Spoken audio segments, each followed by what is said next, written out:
Hello friends, welcome back. हमने कल 30 questions किए थे पार्ट 1 में सोशल स्टडीज़ का, जो 7 फरवरी 2026 का आपका एग्ज़ाम हुआ था 2026 में सीटेट का। उसमें से 30 क्वेश्चंस हमने ऑलरेडी कल पार्ट 1 में कर लिया है। नेक्स्ट जो 30 क्वेश्चंस हैं हम वो इस पार्ट में करने वाले हैं। So let's start our class. अगर आपने वो वाला पार्ट नहीं देखा है 30 क्वेश्चंस, तो आप जाके देख सकते हो, ठीक है। So let's start our class. हमने 30 क्वेश्चंस कल कर लिया था 60 तक, 61 से क्वेश्चन नंबर 61 आज हम करेंगे। तो नेक्स्ट क्वेश्चन है, which of the following functions does not come under the jurisdiction of municipal corporation. निम्नलिखित में से कौन सा प्रकार नगर पालिकाओं के अधिकार क्षेत्र में नहीं आता। शिक्षा, स्कूलों का देख करना, ये आता है म्यूनिसिपल कॉर्पोरेशन के अंडर, राइट। कानून का निर्माण, मेकिंग लॉज। अब यहाँ पे देखो, एक तरीके से आप देखोगे तो कानून का निर्माण काम करना सदन का काम है, उसका नहीं है ना। लेकिन कुछ अगर ऊपर से इंस्ट्रक्शंस आते हैं कि आपको कुछ कानून बनाने हैं, जैसे वहाँ के जो इंस्टीट्यूशंस है छोटे छोटे, उनमें से, तो फिर कानून का निर्माण जो है नगर पालिका करती है। डेवलपिंग पार्क का भी काम नगर पालिका का ही होता है। तो न्याय व्यवस्था बनाए रखना ये पुलिस का काम है, लॉ एंड ऑर्डर को देखना, ना कि नगर पालिका का। तो option number 3 is the correct answer, ठीक है। नेक्स्ट क्वेश्चन की अगर हम बात करें, इसका सही आंसर क्या हो जाएगा? Option number 3, maintaining law and order नगर निगम का काम नहीं है। Which of the following sequence in context of market chain is correct. तो मार्केट चेन में कौन सा सीक्वेंस जो है करेक्ट है? हम सबको पता है कि देखिए, पहले जो प्रोड्यूसर होगा या फिर किसान, जो भी आप बोलो, अगर आप अनाज की बात कर रहे हो या फिर जर्नल, तो प्रोड्यूसर ने पहले क्या करेगा? प्रोड्यूसर पहले प्रोड्यूस करेगा, है ना, बनाएगा सामान को। फिर उसके बाद क्या करेगा? तो वो डायरेक्ट आके कंज्यूमर को तो नहीं बेचेगा ना। तो हमारे बगल में जो किराने वाले भैया रहते हैं वही जाके लेंगे। तो पहले क्या करेगा? होलसेलर को बेचेगा। जैसे इंडिया मार्ट हो गया, तो पहले बंच में सामान वहां पे चला जाता है, ठीक। फिर वहां से रिटेलर खरीदते हैं, रिटेलर सामान खरीदते हैं। पहले आप इसको क्या कहते हो? होलसेलर। फिर रिटेलर खरीदते हैं सामानों को, फिर रिटेलर से कंज्यूमर खरीदता है। तो कैसे आपको ध्यान रखना है? PWRC, ये होता है चेन जो मार्केट का ऐसे काम करता है कि पहले P for producer, W for wholesaler, R for retailer, then consumer, PWRC। तो option number 4 is the correct answer. पहले उत्पादक, थोक विक्रेता, फिर परचूनिया किसको बोला गया? रिटेलर को, फिर उपभोक्ता। इसी सीक्वेंस में मार्केट में काम चलता है, ठीक है। नेक्स्ट क्वेश्चन है, दो स्टेटमेंट दी हुई हैं हमें, असर्शन और रीजन वाला है, ठीक है। फर्स्ट में क्या है? Employment guarantee programmes in rural areas can decrease migration from rural to urban areas. तो ग्रामीण क्षेत्रों में रोजगार गारंटी कार्यक्रम ग्रामीण से शहरी क्षेत्रों में पलायन को घटा सकते हैं। ये सही है कि अगर एम्प्लॉयमेंट की गारंटी मिलेगी, जैसे मनरेगा हो गया, तो फिर लोग जो है अर्बन एरियाज में नहीं जाएंगे, अगर रूरल एरिया में ही उनको काम मिलेगा। तो स्टेटमेंट ए जो है वो सही है। नेक्स्ट है statement B, one of the main reason for rural to urban migration has been the higher income jobs available in urban areas. तो जो ग्रामीण से शहरी क्षेत्रों में पलायन का एक मुख्य कारण शहरी क्षेत्रों में उच्च आय की नौकरियों की उपलब्धता है। ये भी सही है कि वन ऑफ द, मतलब ओनली रीजन नहीं बोला हुआ है, वन ऑफ द, कि मतलब जितने बहुत सारे कारण हैं कि लोग क्यों जाते हैं शहरों में, उनमें से एक कारण ये भी है वहाँ की इनकम अच्छी मिलती है, लोगों को पैसा मिलता है, इसलिए जाते हैं। तो कथन बी भी सही है। तो देखो, स्टेटमेंट जो कथन और कारण वाले होते हैं उनमें हमें क्या देखना होता है? पहले तो आपको देखना है असर्शन सही है कि नहीं, फिर देखना है रीजन सही है कि नहीं, फिर क्या देखना है? रिलेशनशिप, कि क्या जो रीजन है वो कथन के अनुसार ही दिया हुआ है कि नहीं। तो दोनों कथन तो सही थे, लेकिन अगर हम इनको गौर से देखें, इनका रिलेशनशिप देखें, तो स्टेटमेंट ए में बात हो रही है कि अगर हम उनको गारंटी दे दें तो वो शहरों में नहीं जाएंगे। और स्टेटमेंट 2 में बात हो रही है कि जाने का कारण क्या है? कि वहाँ की सैलरी, पैसे अच्छे मिलते हैं। तो ये कारण इसमें से तो गारंटी प्रोग्राम कि हम गांवों में हमें गारंटी प्रोग्राम लेना चाहिए, इसमें से तो रिलेटेड नहीं है ना। ये तो कारण बता रहा है कि लोग शहर में क्यों जा रहे हैं, ना कि उस गारंटी प्रोग्राम जो होना चाहिए उसके बारे में कोई व्याख्या कर रहा है। तो both A and B are true, लेकिन बी आर की का रीजन नहीं है, वो इसका करेक्ट व्याख्या नहीं कर रहा है। तो option number 4 is the correct answer. अब नेक्स्ट है, देखिए कॉलम वाला आया है। तो कॉलम में आपको क्या ध्यान देना है कि अगर आपसे एक आता है तो आप उसके अकॉर्डिंग चेक करोगे, देन आगे बढ़ोगे, ठीक है। और ये नहीं कि नहीं आते हैं सारे तो आप छोड़ दो। आपको अगर जो आता है, तो अगर मान लो आपको पता है कि ग्राम सभा का क्या होगा, तो आप उसको चेक करो कि ग्राम सभा अप्रूविंग बीपीएल लिस्ट होगा क्या, जिसमें भी आपको लगता है आप उसके हिसाब से, जैसे ग्राम सभा का क्या काम है, अप्रूविंग बीपीएल लिस्ट, तो ए का थर्ड से लगेगा। अब हमें पता ए का थर्ड से, देखो ए का थर्ड से इसमें है, इसमें है, इसमें नहीं, इन दोनों को काट दो। अगर ए का थर्ड है हमें पता है, तो अब हमें दो के बीच में ही चूज करना है। अगर हम छोड़ देते तो पूरा छोड़ देते। फिर ग्राम पंचायत, तो ग्राम पंचायत का क्या काम होता है, रेगुलेटिंग ऑफ मनी नहीं, कोऑर्डिनेशन एक्टिविटी फॉर वेरियस नहीं, तो ऑप्शन नंबर थर्ड में आप लगाओगे, फोर्थ में, ठीक है, कि मेंटेनिंग वाटर रिसोर्सेस। फिर जनपद पंचायत, तो जनपद पंचायत का क्या काम है, coordinating the activities of the various panchayat with in its jurisdiction, कि अपने ही डिस्ट्रिक्ट के अंदर जो डिफरेंट ग्राम पंचायत है उनके बीच में कोऑर्डिनेशन लगाना। फिर है जिला परिषद, तो रेगुलेटिंग द मनी अमंग ग्राम पंचायत, पैसा पहुंचाना, तो डी का फर्स्ट हो गया। तो option number 1 is the correct answer, ठीक है। क्या है, ग्राम सभा का बीपीएल सूची को अनुमोदित करना, ग्राम पंचायत जल स्रोतों का रखरखाव करना, जनपद पंचायत उसके क्षेत्राधिकार के विभिन्न पंचायतों के क्रियाकलापों में सामंजस्य बैठाना, फिर जिला परिषद ग्राम पंचायतों में धन को नियंत्रित करना, ठीक है। तो option number A is the correct answer. Next question है, what does double burden refer to, तो जो दोहरा भार है से क्या संदर्भ है। तो दोहरा भार का या फिर डबल बर्डन का मतलब क्या होता है, जैसे वुमेन हो गई वो घर का काम देखती हैं, लेकिन वो वुमेन जो घर का भी काम करती हैं और जॉब भी करती हैं, तो उन्हें घर भी संभालना है और बाहर का भी काम करना है, तो उसे डबल बर्डन कहा जाता है। तो women doing household chores and working outside the home too, जो दोनों कामों को संभालती हैं उसे डबल बर्डन बोला जाता है, ठीक है।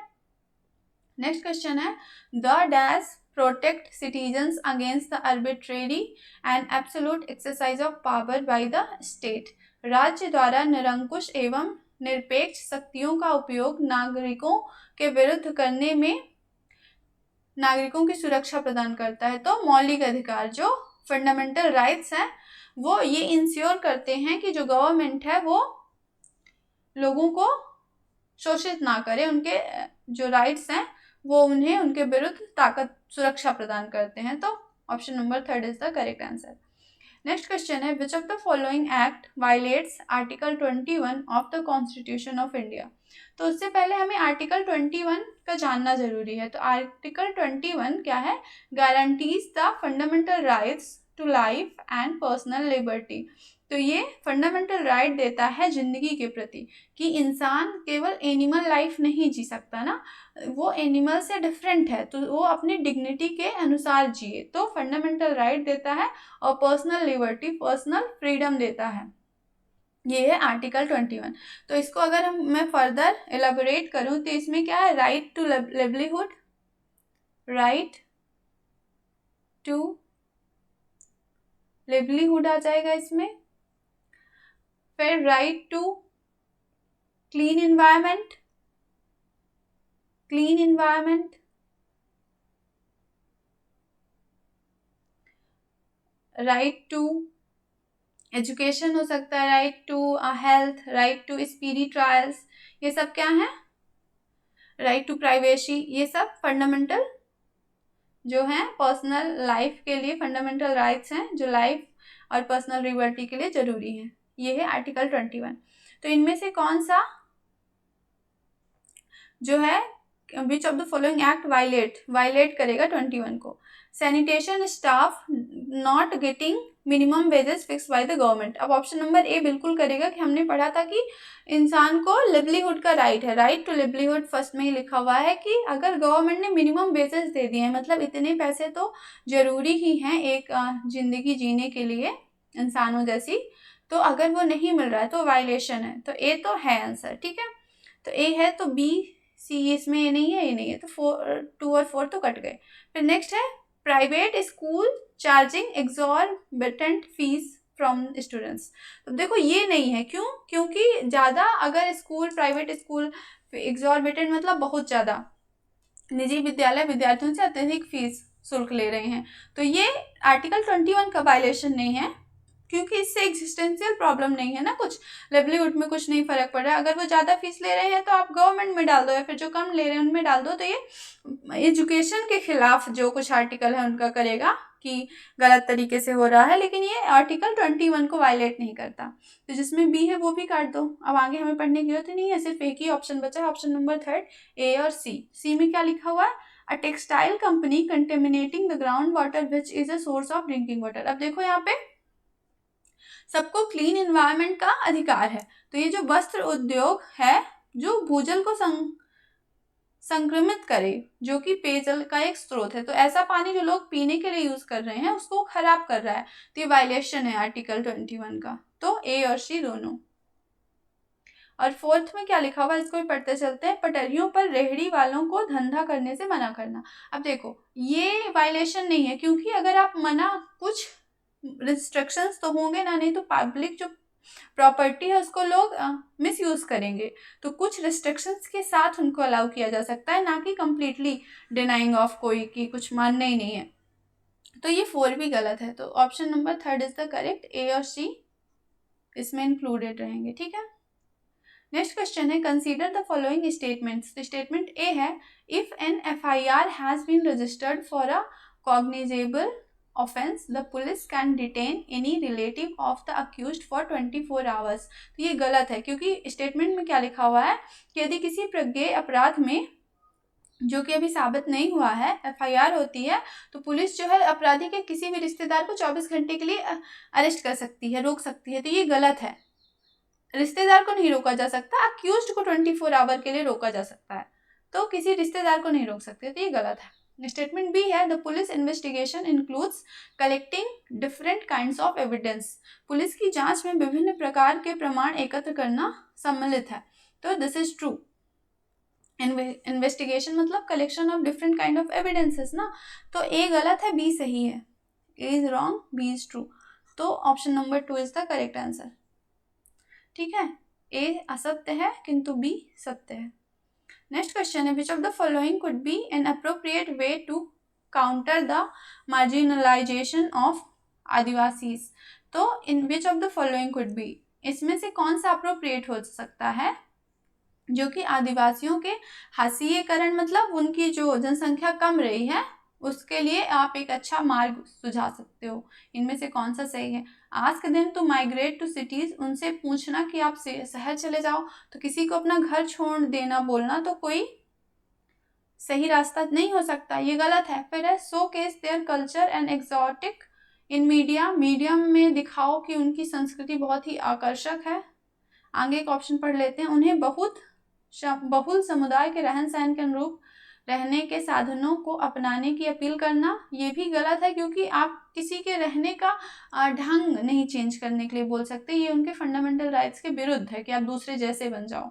Teach their history in school. अब देखो दूसरे में और 4 में क्या डिफरेंस है कि उनके कल्चर के लिए बताओ कि अच्छा, इससे ज़्यादा ऑप्शन अच्छा क्या है कि teach their history in school, आप बच्चों को पढ़ाओ। इससे क्या होगा कि जब बच्चे हिस्ट्री के बारे में उनके जानेंगे तो वो उनकी जानकारी में आएगा और वो उनके अप्रिशिएट करेंगे मोर। जो रूढ़िवादिता फैली हुई है, स्टेरियोटाइप्स थॉट है जनजातियों के खिलाफ, वो टूटेगा, उससे समाज उन्हें एक्सेप्ट करेगा। जब एक्सेप्ट करेगा तो अपने आप बढ़ जाएंगे। तो option number 4 is the correct answer कि teach their history in schools. Question number 70 है which of the following communities has or have been provided constitutional safeguards by enacting the Prevention of atrocities act in 1989। तो निम्नलिखित में से किन किन समुदाय या फिर समुदायों को 1989 के अत्याचार निरोध अधिनियम के अंतर्गत संवैधानिक सुरक्षा प्रदान की गई है? तो माइनॉरिटीज को नहीं मिली है, वुमेन को नहीं मिली है, अनुसूचित जातियों को मिली है और अनुसूचित जनजातियों को मिली है। तो माइनॉरिटीज एंड वुमेन नहीं, scheduled caste and scheduled tribes. तो सी और डी इसका सही आंसर है। तो option number 3 only C and D is the correct. किसको किसको मिला है? 1989 के अत्याचार निरोध अधिनियम के अंतर्गत संवैधानिक सुरक्षा जो है तो अनुसूचित जातियां और अनुसूचित जनजातियां, scheduled caste and scheduled tribes को मिला है safeguard, prevention of atrocities act in 1989, scheduled caste and scheduled tribes. ठीक है, नेक्स्ट क्वेश्चन है, the boundaries of disciplines that make up the social sciences need to be opened up and a plurality of approaches may be applied to understand a given phenomenon. What is this approach called?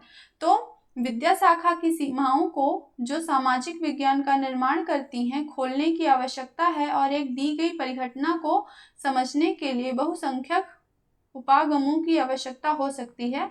इस उपागम को क्या कहा जाता है? तो इसे क्या बोला जाएगा कि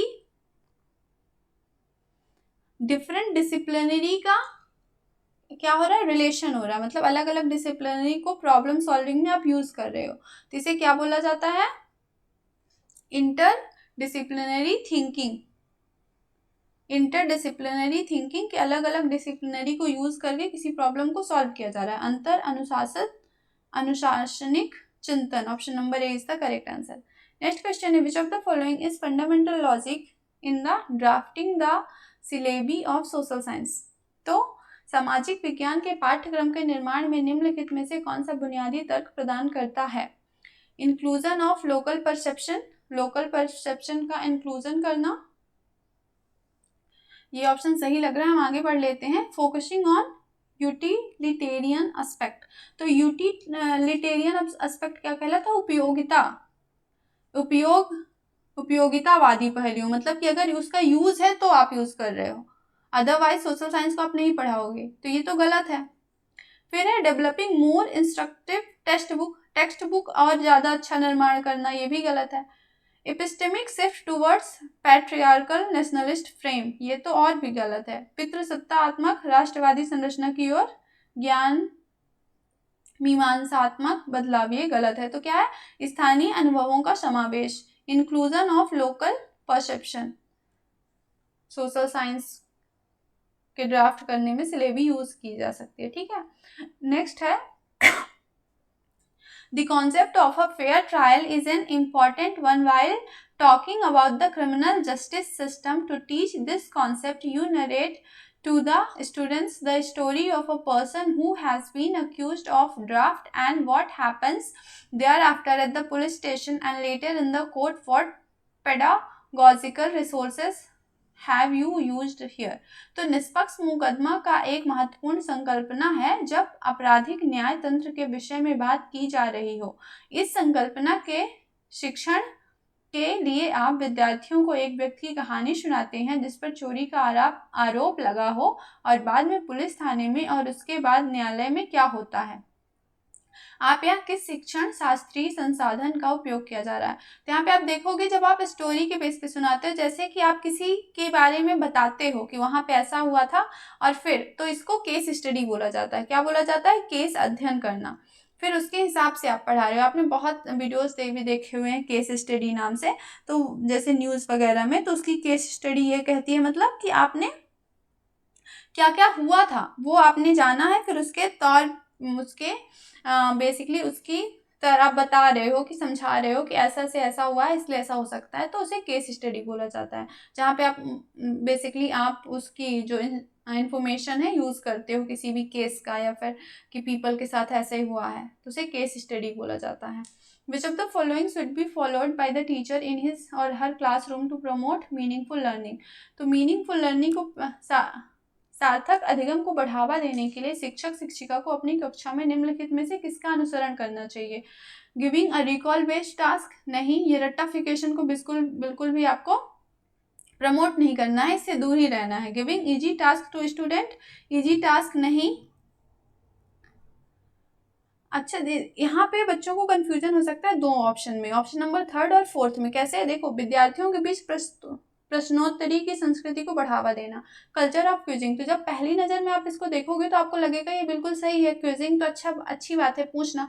लेकिन जब क्या होता है ना, जब कल्चर ऑफ क्विजिंग मतलब बहुत सारे सवाल पूछे जा रहे हैं तो बच्चों में कॉम्पिटिशन हो जाता है, वो सीखने में प्रोसेस में नहीं ध्यान देते हैं, वो सिर्फ क्वेश्चन में कि जो सही आंसर देगा वो आगे जाएगा। तो कॉम्पिटिटिव और केवल फैक्ट्स वो याद रखते हैं, वो सीखने का कल्चर वो नहीं होता है। तो इसलिए culture of quizzing is not good. तो क्या करना है? Option number 4, giving those task to the students which are challenging, विद्यार्थियों को वे कार्य देना जो चुनौतीपूर्ण हो। तो चैलेंजेस वाले काम को क्या करेंगे? इसे मीनिंगफुल लर्निंग का प्रमोशन होगा, प्रमोट होगी मीनिंगफुल लर्निंग, बच्चे सीखेंगे क्योंकि कार्य चुनौतीपूर्ण रहेंगे तो उन्हें मजा भी आएगा उनको सॉल्व करने में। नेक्स्ट क्वेश्चन है, below are 2 statements, one of them is assertion and the other is reason. Read them carefully and choose the correct answer with the help of given options. तो assertion A है, the study of social science helps the learner in understanding the contemporary society better. तो जो social science की study है वो learner को help करती है कि वो समकालीन समाज को बेहतर समझ विकसित करने में। तो ये क्या है? बिल्कुल सही है। तो असर्शन ए जो है वो सही है, ठीक है। रीजन क्या दिया हुआ है? Reason is social science education aims at providing students essential knowledge, skills and attitude necessary for self development and also for becoming an effective member of the society. कि सामाजिक विज्ञान की शिक्षा छात्र को समाज के प्रभावी सदस्य बनने के लिए और आत्म विकास के लिए आवश्यक ज्ञान, कौशल और सही दृष्टिकोण प्रदान करती है। तो ये भी सही है। तो option number A is correct, both A and R true and R is the correct explanation of A. Next question है, teaching social science is a, तो जो सामाजिक विज्ञान शिक्षण एक क्या है? व्यक्तिगत गतिविधि है, पेशेवर गतिविधि है, तथ्यों के प्रसारण की प्रक्रिया है कि याद रखने की कोचिंग है? जो टीचिंग सोशल साइंस की क्या है? प्रोफेशनल एक्टिविटी है, पेशेवर गतिविधि है, ठीक है। नेक्स्ट क्वेश्चन है, which of the following is or are the most suitable teaching learning material to explain different parts of the earth to the students. तो विद्यार्थियों को पृथ्वी के विभिन्न भागों की व्याख्या करने के लिए निम्नलिखित में से कौन सी शिक्षण अधिगम सामग्री या फिर सामग्रियां सबसे उपयुक्त हैं?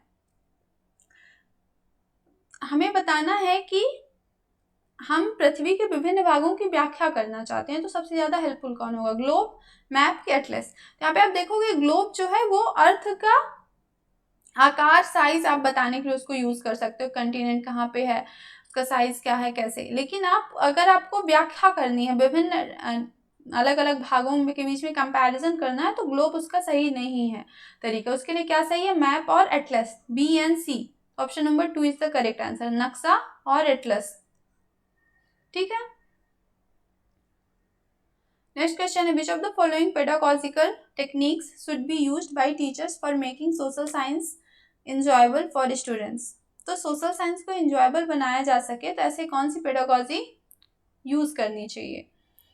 संग्रहालय की यात्रा का आयोजन, सामाजिक विज्ञान सप्ताह मनाना, रात्रि आकाश देखने के लिए प्रोत्साहित करना, सामाजिक तथ्यों से संबंधित बृहद सांख्यिकीय डेटा साझा करना। तो ये डी को छोड़कर बाकी सब सही है कि ऑर्गेनाइजेशन और to organisation of visits to museum आप बच्चों को लेकर जा सकते हो। Celebration of social science week, एक हफ्ता मना सकते हो आप सोशल साइंस वीक कि हर महीने सोशल साइंस वीक है, उसमें सोशल साइंस के बारे में उसका जिक्र होगा, अलग अलग इन्फॉर्मेशन, अलग अलग चार्ट, सब ये वीक मनाया जाता है ना, आपने देखा होगा बहुत सारे स्कूलों में। Encouraging watching of night sky, रात में आप बोल सकते हो बच्चों को कि आप आकाश को देखा करें, तो इससे भी उनकी जो क्यूरियोसिटी है बढ़ेगी, सोशल साइंस में उन्हें मजा आएगा पढ़ने में। तो ए बी सी, डी क्यों गलत है? क्योंकि यहाँ पे वही रट्टाफिकेशन पे जोर दिया जा रहा है। तो ऑप्शन ए बी सी तीनों सही है और डी गलत है, ठीक है। नेक्स्ट क्वेश्चन है, बिलो आर 2 स्टेटमेंट। देखो असर्शन और रीजन वाले कितने सारे क्वेश्चन है, बेसिकली हमारी कॉन्सेप्चुअल क्लैरिटी एग्जामिनर देखना चाहता है कि हमें कितना क्लैरिटी है, हम कितना कॉन्सेप्ट जानते हैं, ना कि रट के बस पास हो जाना है ना। स्टेटमेंट 1 क्या है, meaningful learning in social science is a generative process of storage and retrieval of information. This is wrong. अभी हमने मीनिंगफुल लर्निंग पढ़ी थी जहाँ पे लर्निंग बाय डूइंग से हो रही थी, है ना। तो सिर्फ सामाजिक विज्ञान में सार्थक अधिगम सूचना के भंडारण ये नहीं है, रट्टाफिकेशन नहीं करना है कि इन्फॉर्मेशन को अपने माइंड में भर लेना है। वो काम AI गूगल बहुत अच्छे से कर रहे हैं, चीज़ों को समझना है। फिर क्या है स्टेटमेंट 2, थिंकिंग, लैंग्वेज, वर्बल और sign or doing things are intimately intertwine. मतलब कि सोचना हो गया, भाषा हो गई, मौखिक हो या फिर सांकेतिक हो, और कार्य करना आपस में क्या है, जुड़े हुए हैं। ये बिल्कुल सही है। ऑप्शन नंबर कौन सा सही होगा कि स्टेटमेंट ए गलत है और स्टेटमेंट 2 ट्रू है। ऑप्शन नंबर 4, कथन ए गलत है परंतु कथन 2 सही है।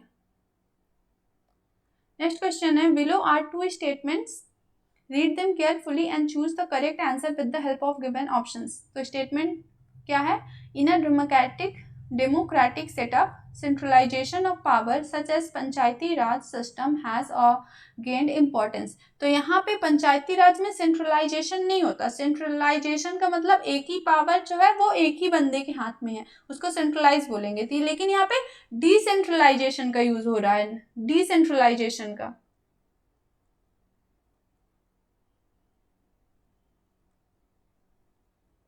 क्योंकि यहाँ पे देखो सेंटर से पावर लोकल के हाथ में आ चुकी है, लोकल के हाथ में आ चुकी है। पंचायती राज मतलब अब सिर्फ सेंट्रल गवर्नमेंट नहीं ले रही है डिसीजन, पंचायती राज में आ चुका है।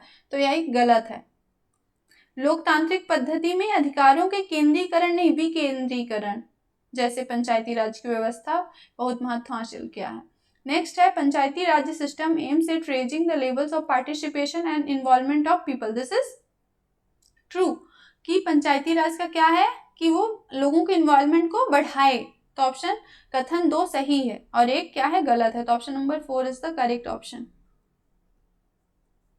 कथन 1 गलत है परंतु कथन 2 सही है। नेक्स्ट क्वेश्चन है, द सभाज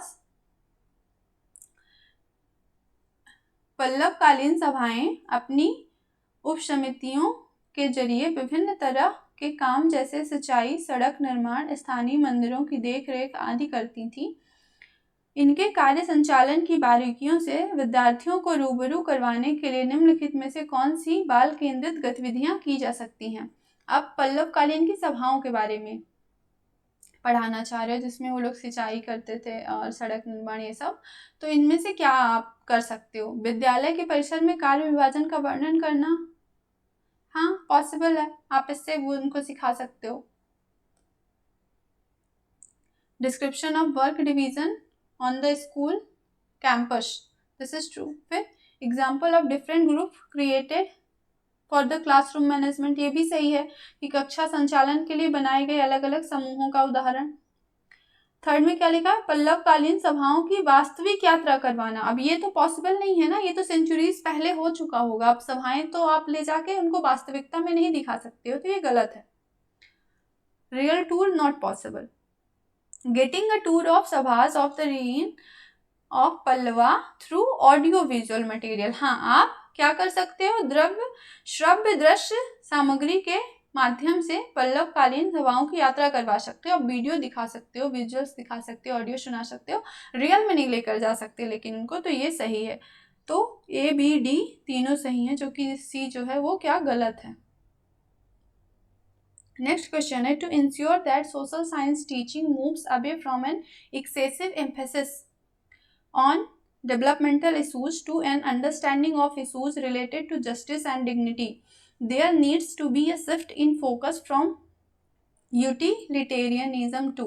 अब देखो यहाँ पे यूटिलिटेरियनिज्म जो है इसका मतलब होता है उपयोगितावादता, कि मतलब कितना उपयोगी है, आप कैसे चयन कर रहे हो कि अगर वो यूजफुल है कि नहीं। यह सुनिश्चित करने के लिए कि सामाजिक विज्ञान का शिक्षण विकासशील मुद्दों पर अधिक बल देने से दूर जाते हुए ऐसे मुद्दों की समझ पैदा करे जो न्याय और प्रतिष्ठा से जुड़े हों।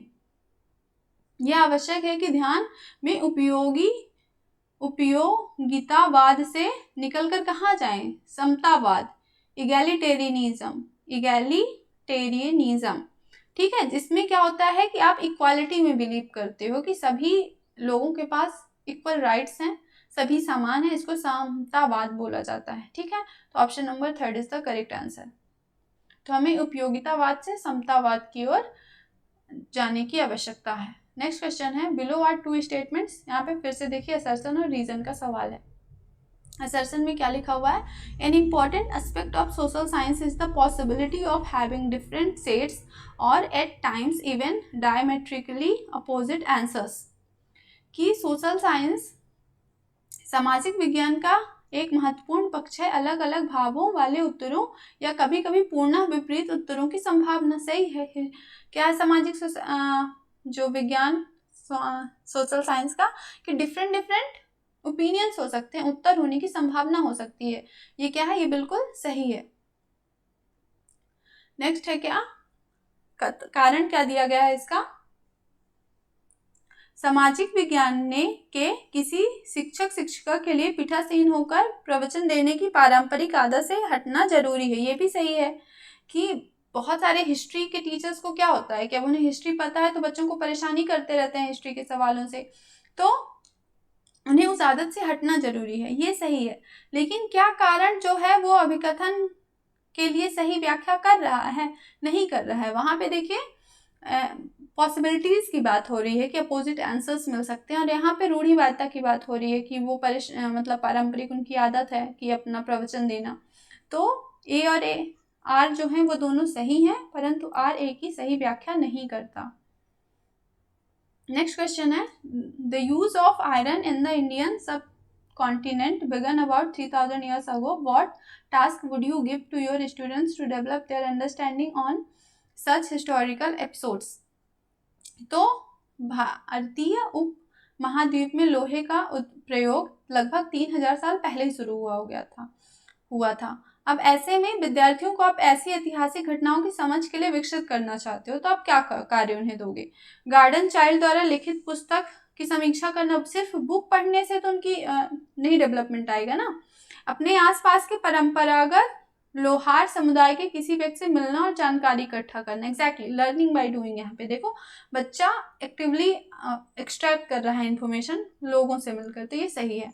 शिक्षक और शिक्षिका की देखरेख में किसी कारखाने में जाना और लोहा बनाने की प्रक्रिया को नोट करना। ये भी देखो सेम लर्निंग बाय डूइंग है, ये भी सही है। शिक्षक शिक्षिका की देखरेख में दक्कन में अवस्थित किसी महापाषाण स्थान पर भ्रमण कर जानकारी एकत्रित करना। ये तीनों सेम बोल रहे हैं कि बच्चा खुद से जाके इंफॉर्मेशन एक्सट्रैक्ट कर रहा है। तो option number 3 is the correct answer, B C D. ठीक है, नेक्स्ट क्वेश्चन है, how will you assess the students through the project of wallpaper? तो वॉलपेपर की परियोजना के माध्यम से आप विद्यार्थियों का आकलन कैसे करेंगे?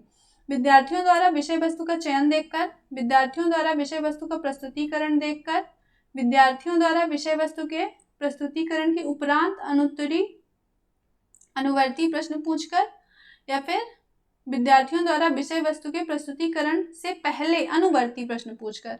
अब ये क्या है? गलत है। क्यों गलत है? क्योंकि आपने अभी उनका देखा ही नहीं है प्रस्तुतिकरण, आप पहले सवाल पूछ रहे हो। पहले सवाल कैसे वो जब बिना देखे आप पूछोगे तो सही सवाल आपके होंगे, तो ये गलत है। बाकी के तीनों सही है कि आप पहले देखोगे विद्यार्थियों का फिर आप सवाल करते हो। नेक्स्ट क्वेश्चन है, which of the following statement is not true about formative assessment? अब देखो फॉर्मेटिव असेसमेंट तो हमने पढ़ा था कि फॉर्मेटिव असेसमेंट क्या होता है? जो ड्यूरिंग लेक्चर, और समेटिव असेसमेंट क्या होता है? आफ्टर। वो एंड ऑफ द ईयर हो सकता है, या फिर टर्म के लास्ट में हो सकता है, यूनिट के लास्ट में हो सकता है। तो यहाँ पे फॉर्मेटिव असेसमेंट बोला है, और ध्यान देना क्या निगेटिव पूछ रहा है, नॉट वाला, जो सही नहीं है। तो पाठ्यक्रम में विद्यार्थियों की प्रगति की बहुधा जांच करने के लिए एक साधन है, ये भी सही है। ऐसे परीक्षणों का मुख्य उद्देश्य एक अंतिम निर्णय निर्माण के लिए। अब देखो ये यहीं पे गलत हो गया। क्यों? अंतिम निर्णय होता तो समेटिव असेसमेंट का यूज होता है, ना कि फॉर्मेटिव का। तो ये गलत हो गया और हमें गलत वाला ही चाहिए था, तो option number 2 is the correct answer. आगे बढ़ने की जरूरत नहीं है। अगला सवाल क्या है, which of the following is true about testing. तो टेस्टिंग के बारे में हमें बताना है कि परीक्षण के संदर्भ में निम्नलिखित में से क्या सही है। तो इसका सही आंसर हो जाएगा ऑप्शन नंबर 1, यह आलोचनात्मक परीक्षण का आधार है। नेक्स्ट क्वेश्चन है, below are two statements, read them carefully and choose the correct answer with the help of given option. तो स्टेटमेंट 1 क्या है, learning is a continuous process. ये बिल्कुल सही है कि लर्निंग एक अधिगम एक सतत प्रक्रिया है। कथन 2 क्या बोल रहा है, विद्यालय परिसर के बाहर अधिगम नहीं हो सकता। देखो पहले लिखा हुआ है कॉन्टिन्यूअस, अब बोल रहा है अधिगम नहीं हो सकता। नहीं होगा तो कैसे कॉन्टिन्यूअस होगा, सिर्फ स्कूल ही तो सीखने का माध्यम नहीं है, तो ये गलत है। तो कथन 1 सही है लेकिन कथन 2 गलत है। Option number 3 is the correct answer. फिर से असर्शन रीजन आ गया। I think more than 15 question थे असर्शन और रीजन वाले, राइट। नेक्स्ट क्वेश्चन क्या है, testing has a diagnostic function to indicate the presence of or absence of characteristic.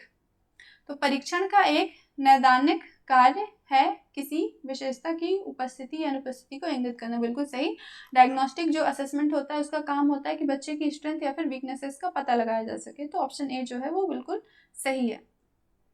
फिर कारण क्या है, परीक्षण एक घटना या एक स्थिति है जिसमें प्रश्नों या समस्याओं का समूह शामिल होता है जो कि व्यक्ति की अधिगम गुणवत्ता का विश्लेषण करता है या उनकी ज्ञान क्षमताओं आदि का निर्धारण करता है। तो जो कारण है वो क्या है, वो भी सही है और उससे संबंधित है। तो option number 1 is the correct answer. Next है, below are 2 statements, read them carefully and choose the correct answer with the help of given questions. तो स्टेटमेंट 1 क्या है, in school education paper pencil test are the only way. अब देखो यहाँ पे negative word आ गया only, इसको काट दो, केवल और केवल पेपर पेंसिल ही तरीका है, तो गलत है ना। नेक्स्ट है, during the testing in school values or numbers are assigned to represent that the learner has perform. तो विद्यालयों में परीक्षण के दौरान शिक्षार्थियों के प्रदर्शन को बताने के लिए संख्याओं और मूल्यों का निर्धारण कर दिया जाता है। तो ये क्या है, बिल्कुल सही है। तो कथन ये गलत है। क्यों गलत है कि केवल और केवल पेपर और पेंसिल तो तरीका नहीं है परीक्षण का, और 2 सही है। तो option number 4 is the correct answer कि 1 गलत है और 2 जो है सही है। तो this was all 30 question for today. जो 30 क्वेश्चन थे वो हमने कल की क्लास में किए थे। ये 7 फरवरी 2026 को एग्जाम हुआ था जो सीटेट का, उसके सोशल स्टडीज़ के 30 क्वेश्चन हमने कल कर लिए थे, 30 क्वेश्चन हमने आज कर लिए हैं। Thank you for watching. अगर आपने कल की क्लास नहीं दी थी होगी तो आप मेक श्योर करिए, जाके देख लीजिए। थैंक यू फॉर वॉचिंग, मिलते हैं नेक्स्ट क्लास में।